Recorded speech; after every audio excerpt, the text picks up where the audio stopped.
ఈరోజు ఇద్దరు యువకులు ఒకే స్టేషన్‌లో కృష్ణలంక స్టేషన్‌లో హత్య చేయబడి, ఒక సీఐని కాపాడడం కోసం వీళ్ళందరూ చూస్తున్నారు తప్పితే, వీళ్ళ తల్లులు, వీళ్ళ కుటుంబాలు వేదనని, మనోవేదనని కనీసం అర్థం చేసుకోలేనట్టి పరిస్థితులు.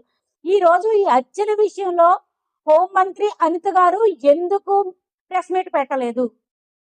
హెరిటేజ్ మీద ప్రెస్ మీట్లు పెట్టమంటే పెడతారు. చంద్రబాబు గారి మీద ఎవరైనా ఏదైనా అంటే మీరు ప్రెస్ మీట్ పెడతారు. లోకేష్ గారిని ఎవరైనా ఏదైనా అంటే కోచింగ్ చేస్తే మీరు ప్రెస్ మీట్లు పెడతారు. అందరి శాఖల కోసం మీరు ప్రెస్ మీట్లు పెట్టేటప్పుడు కనీసం నీ శాఖలో ఇంత దారుణాలు జరుగుతుంటే ఒక్క ప్రెస్ మీట్ కూడా ఎందుకు పెట్టలేదమ్మా అని అడుగుతున్నాను. ఎందుకు రిపోర్ట్‌లన్నీ కూడా మార్చేసి, తారుమారులు చేసి, అబద్ధపు రిపోర్ట్‌లతో తూతీ మంత్రంగా నడిపిస్తున్నారు అని అడుగుతున్నాను.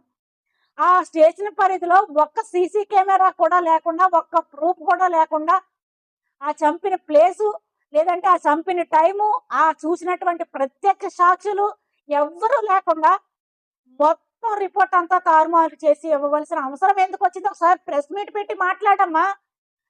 నోరు పాడేసుకుంటూ అందరిని మాట్లాడడం కాదు. ఈ 2 విషయాల్లో, క్రాంతి విషయంలో, సాయి విషయంలో, వీళ్ళిద్దరు హత్య విషయంలో, సిఐ నాగరాజు విషయంలో ఈవేళ నువ్వు ప్రెస్ మీట్ పెట్టి వివరాలు వెళ్ళగక్కకపోతే గనక ప్రభుత్వాలు పడిపోయేటటువంటి పరిస్థితులు మీరు చూడవలసొస్తదని మేమందరం కూడా హెచ్చరిస్తా ఉన్నాం.